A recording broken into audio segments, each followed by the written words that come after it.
Pour ceux qui nous ont suivis depuis la leçon 1 de cette série d'enseignements, vous avez compris avec nous ce que c'est les sanctuaires. Nous avions dit que les sanctuaires est le lieu du culte. Dans l'Ancienne Alliance, il nous est présenté deux sortes de sanctuaires. Le premier sanctuaire était mobile, c'est-à-dire déplaçable, montable et démontable. Il fut appelé du nom du tabernacle. La deuxième sorte de sanctuaire était fixe, c'est-à-dire un édifice de pierre non déplaçable. Ces sanctuaires étaient appelés temples. C'est ce que nous avions vu avec vous jusqu'à un niveau. Ensuite, nous avons vu qu'avec l'apparition du Fils de Dieu, la notion de sanctuaire avait été redéfinie et placée dans une dimension autre qu'une construction humaine ou architecturale. C'est ainsi que nous avions vu dans la leçon 4, le Seigneur Yeshua dire être le sanctuaire corps du Dieu vivant. En disant cela, il voulait faire comprendre aux Juifs que Dieu n'habite pas les temples de pierre, mais dans l'esprit de celui qui est régénéré. Car Dieu veut être en communion avec sa créature. Hélas, la grande majorité des Juifs ne l'avaient pas saisi. Mais de grâce, les 12 apôtres avaient par le Saint-Esprit compris cette vérité après la résurrection de Yeshua. Les apôtres avaient compris que l'habitation de Dieu n'est plus cet édifice de pierre construit à Jérusalem, puisque Dieu habite désormais dans les esprits de ceux qui sont nés de nouveau. Le fait pour eux de posséder cette révélation les exposait à être vus comme des hérétiques ou même à perdre leur vie. Les religieux ne supportent pas entendre cette vérité. Bien, nous avons placé les choses dans son contexte. Voyons maintenant la relation qui existe entre l'église de Yeshua et les temples de Dieu. Dans la Bible, le mot qui est traduit en français par église vient du grec ancien ecclésia. Ce terme est un mot composé de deux mots grecs qui sont ek et klésis. Ek est une préposition qui veut dire hors de. Et le substantif klésis vient lui-même du verbe kaleo qui signifie appeler, inviter. Littéralement, le terme église signifie appeler hors de. Mais on ne peut pas appeler hors de sans penser au verbe sortir. Le mot sortir est un verbe intransitif qui veut dire passer du dedans vers le dehors, ou mieux, quitter un lieu où l'on était. Ainsi, on ne peut parler de sortir dans ce contexte d'étude sans toutefois penser à l'Exode. Lisons un passage avant de définir le terme église. Nous sommes dans Jean 15, 19. Dans ce passage, Yeshua dit à ses disciples, « Si vous étiez du monde, le monde aimerait ce qui est à lui.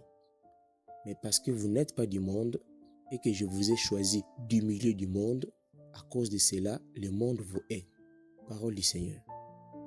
Yeshua dit à ses disciples qu'ils ne sont pas du monde, alors qu'ils étaient dans le monde au moment où il leur disait ces choses. Qu'est-ce que cela veut dire? Ici, le Seigneur faisait comprendre aux disciples qu'ils n'appartiennent plus à ce monde, parce que Dieu les a choisis et les a fait sortir du monde. Mais comment les a-t-il fait sortir de ce monde? Il les a fait sortir de ce monde par la nouvelle naissance. Car tous ceux qui sont nés de nouveau habitent spirituellement dans le royaume de Dieu. On peut le voir dans Éphésiens 2:6. Alors, comme on peut déjà le comprendre, selon la Bible, l'Église est l'ensemble de ceux qui sont sortis hors du monde, c'est-à-dire hors du péché, hors de la mort, des systèmes religieux, de la puissance de Satan par la nouvelle naissance. Je reprends, l'Église est l'ensemble des hommes et des femmes qui sont sortis hors de ce monde par la nouvelle naissance. Ce qui veut dire, l'Église de Yeshua est composée des hommes et des femmes qui sont nés de nouveau par la foi en son nom après avoir confessé leurs péchés et pris la ferme décision de ne plus rentrer dans le même péché qu'ils ont confessé. Ces types de personnes forment l'Église de Yeshua et Dieu seul le connaît. On ne le reconnaît pas parce qu'il porte le nom de chrétien. Seul Yeshua sait ceux qui font réellement partie de son Église. Livrer ses conforts au blé, attention.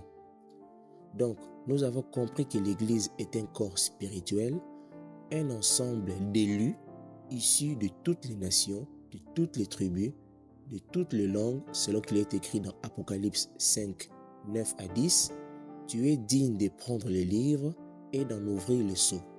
Ici, il est question de Yeshua. Car tu as été immolé et tu as racheté pour Dieu par ton sang des hommes de toute tribu, de toute langue, de tout peuple et de toute nation. Tu as fait d'eux de rois et de sacrificateurs pour notre Dieu, et ils régneront sur la terre. Parole du Seigneur. Ce passage insiste sur le fait que l'Église de Yeshua est composée de toutes les races d'hommes. Tout celui qui est né de nouveau, où qu'il soit, quelle que soit sa nationalité, est devenu enfant de Dieu et membre de l'Église corps du Christ. Quelle que soit sa langue, sa tribu ou je ne sais quoi. Nous sommes tous devenus un en Jésus-Christ notre Sauveur. On peut voir ce que je vous dis dans 1 Corinthiens 12, 13, lorsqu'il est dit « Nous avons tous en effet été baptisés dans un seul esprit pour former un seul corps, soit juif, soit grec, soit esclave, soit libre, et nous avons été abreuvés d'un seul esprit. » Parole du Seigneur. Un peu plus loin dans Colossiens 3, 11, la Bible dit « Il n'y a ici ni grec ni juif, ni circoncis ni incirconcis, ni barbare, ni scythe, ni esclave, ni libre, mais Christ est tout et en tous. » Parole du Seigneur. L'église de Yeshua est très grande et ne forme qu'un seul corps spirituel. Ici, il n'est pas question des dénominations, mais de chaque homme et femme qui ont pris individuellement la décision de confesser leurs péchés, de ne plus retourner dans ce même péché qu'ils ont confessé et ont eu foi en Yeshua pour ensuite se faire baptiser. C'est ceux-là qui sont devenus, s'ils étaient sincères dans leur démarche, enfants de Dieu et membres de l'Église corps de Christ. Et cet ensemble d'hommes et de femmes nés de nouveau qui sont dans le monde entier ont un chef sur eux. C'est Yeshua HaMashiach, Jésus-Christ en français. C'est lui la tête du corps de l'Église. On peut le voir dans plusieurs passages, mais on prend en l'occurrence Colossiens 1, 18, lorsqu'il est dit « Il, donc Yeshua, est la tête du corps de l'Église. Il est le commencement, le premier-né d'entre les morts, afin d'être en tout le premier. » Parole du Seigneur. C'est Yeshua qui est le premier d'entre nous tous. C'est de lui que tout le corps dépend. Jamais un corps ne peut vivre sans sa tête. Alors, de la même manière que le corps reste attaché à sa tête par le cou, ainsi tout le corps du Christ reste attaché à la tête qui est Yeshua par la puissance du Saint-Esprit qui vit dans tous les chrétiens nés de nouveau. Frères, aujourd'hui nous recevons instruction directement du Saint-Esprit. C'est là qu'il est écrit dans Jean 16, 13 que quand le Consolateur sera venu, l'Esprit de vérité, il vous conduira dans toute la vérité, car il ne parlera pas de lui-même, mais il dira tout ce qu'il aura entendu et il vous annoncera les choses à venir. Parole du Seigneur. Mais bien aimé dans le Seigneur, le corps n'a pas besoin de passer par un intermédiaire pour être en communion avec sa tête. Il n'a pas besoin d'intermédiaire pour écouter la voix de son Seigneur, car c'est en lui qu'il vit. Amen. Dans la Nouvelle Alliance, l'Église de Yeshua est le sanctuaire de Dieu. Comme nous l'avions déjà dit dans la leçon 5, individuellement, tout chrétien né de nouveau est temple de Dieu en esprit. Mais collectivement, tous les chrétiens nés de nouveau sont des pierres vivantes qui forment les temples spirituels de Dieu.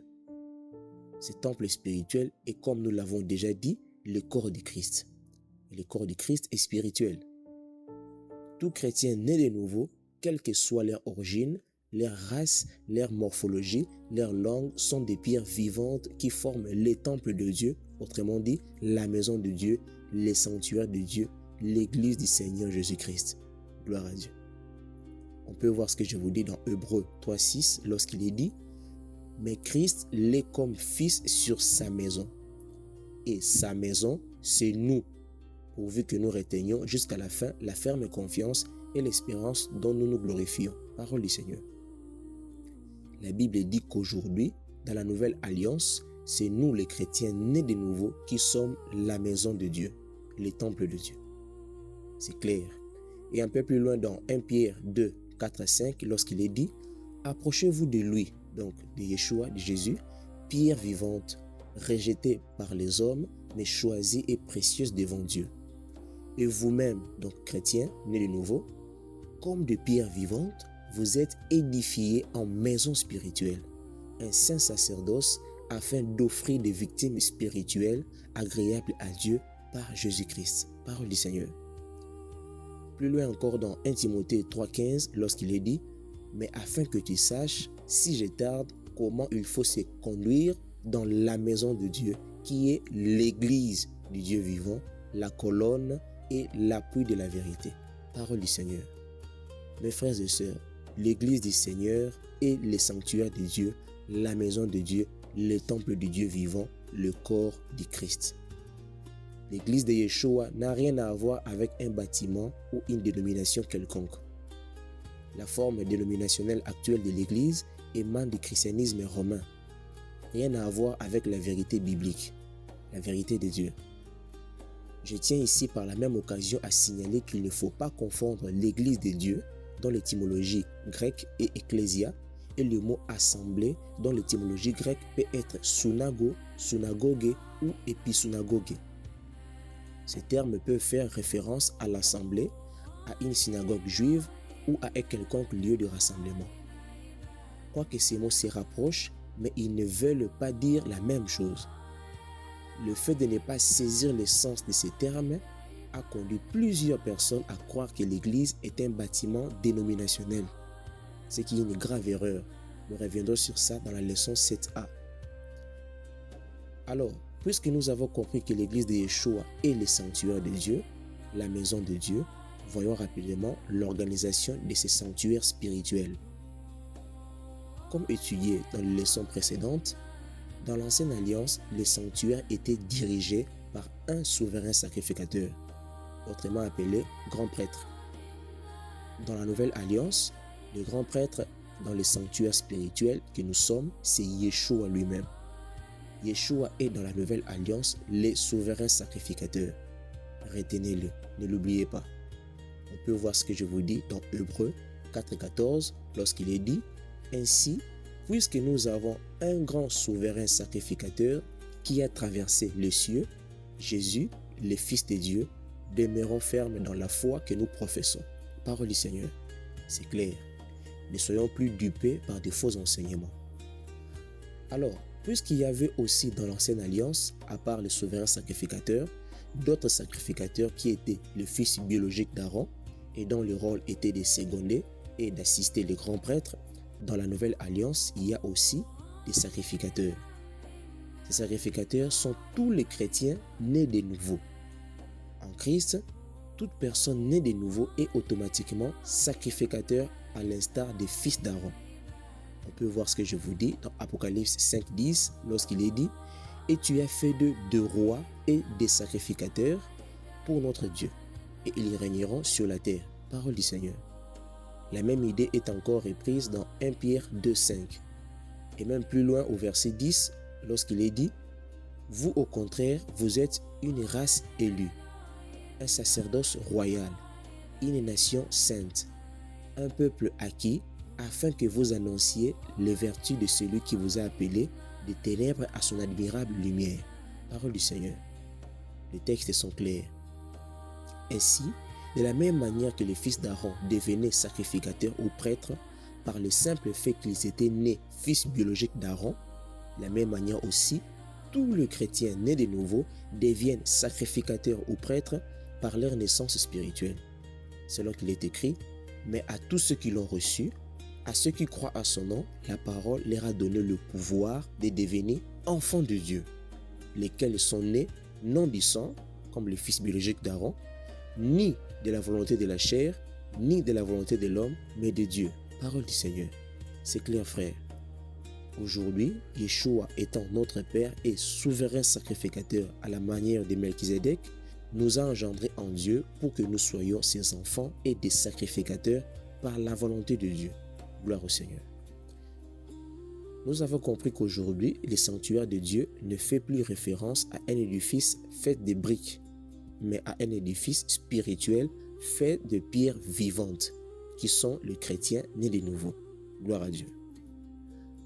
Après avoir vu ce que c'est l'Église de Dieu, nous verrons prochainement à la lumière de la parole comment cette Église, qui est le temple de Dieu, la maison de Dieu, doit s'y réunir si elle veut être dans le modèle parfait qui est mis en place par le Saint-Esprit.